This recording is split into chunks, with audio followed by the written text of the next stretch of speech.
So I can't see you boys today. You're flat out ploughing and drilling. You and Dan are living the dream. I wouldn't say that. Oh dear. So tell us a bit about the farm and what you guys do. So we're beef, sheep and arable farmers based between Bridgnorth and Telford.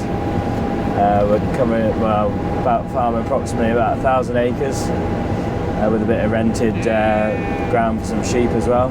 What machines are you running here today? Because you were red for a long time, weren't you? Yeah. And you're starting to lean towards green things now. Slightly. We've got a 724, what Dan's ploughing with, and then got the 828 on the combination drill.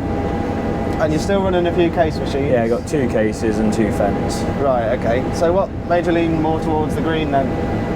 I don't know, we thought we'd try one, and then we got on really well with the dealership, and then they opened up a depot in Bridgnorth.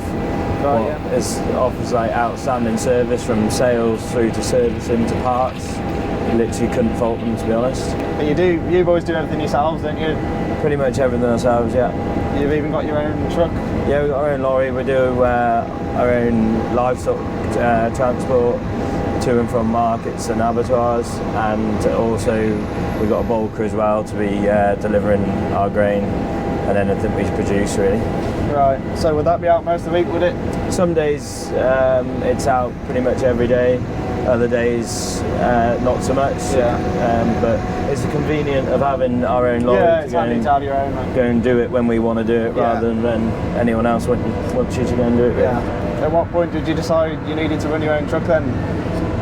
We've had lorries for years. Oh really? It's always been, Grandad was always very keen on having a lorry about the farm, so. Right. So give us a bit of history then. How long has your family been farming here? Well, I'm the 5th generation farmer. Oh right, you've been around for a bit then? Yeah. There's 3 of us still active generations. I've got my granddad who's 81 and my dad's 54 and I'm 22. So and we're still. And you all get along? We don't get on too bad as far as family farms go. I think we get on pretty well. Good. So what are you planting on here today? Planting winter wheat for seed. We're growing this for Wednesday. Right, okay. And the variety's Astronomer. We haven't grown this variety before, so hopefully it'll be all right. See how it goes. Yeah. It's a fair patch you're planting on as well today. Yeah, no, it's quite a big field of this. 60 acre? 65 acre. Yeah. So what do you think of the old Amazon machine then? Yeah, it's really good. It's pretty good in those sort of wet conditions. That's what we need in a drill, because we're late drilling this because we had the sheep grazing the spinach. Right. We rented the ground out for lettuce, and then they did lettuce, spinach, and then after that we said that we'd graze whatever was left. And so when we needed all the keep that we could get, so we thought we'd leave the sheep on it and then drill it when they'd finish, really. And in better conditions you'd use your Valdestad?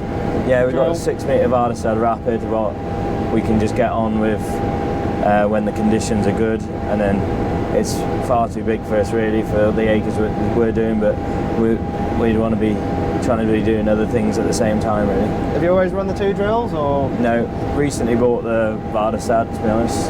So what made you look towards the Valdestad then? We drilled quite a few stubble turnips, and at the time we were having a contractor come in to do it, and we wanted to take it on ourselves. Okay. And the only way that we could was to buy a big drill and a bigger tractor just to crack on, really. Yeah. And that's why you got the 828 on this today? Yeah, it's a bit overkill, but it does the job. It does the job. So everything you grow on the arable side of things, you put back into your stock sides? Yeah, it works pretty hand in hand with each other. We'll mill our own corn, and the fodder beet that we grow, we'd feed that as well, and straw and things. Grow a lot of beet. So yeah, no, we still sell a lot of grain and stuff. We don't use it all for the cattle. So you yourself, are you more into the stock, or are you concentrating on the arable side of things? Well, being a son of a farmer who does beef, sheep and arable, I have to sort of turn my hand to all 3. You've had to focus on everything.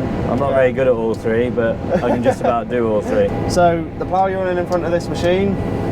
It's a Convertland, right? Full vari width plough. Very impressed with it. We've had Lemkin, Kuhn, loads of other ploughs previous to this one, and this one's by far the best plough. It does seem to go well on that tractor actually, to be fair. Yeah, leaves a real nice level sort of finish. Yeah. So on the stock side of things, what size flock have you got on the sheep? Well, we tend to do about anywhere between, I don't know, maybe we'd have about 6,000 saw lambs around at one time during the winter. Okay. And then we'd have between about 600 and 700 beef cattle in, so there's enough to do throughout the winter. We're not just stuck in the workshop washing stuff off and changing parts and stuff. There's always something keep you all busy. Yeah. Well, cheers for letting us come along today, Harry. No, good to see you, Tom. And I'm sure we'll be back out to see you at some point, possibly in the summer, when you're flat out combining. Sounds good. We'll come back and see how you're getting on. So we'll come and do a bit of filming now, and we'll see you again soon. Cheers.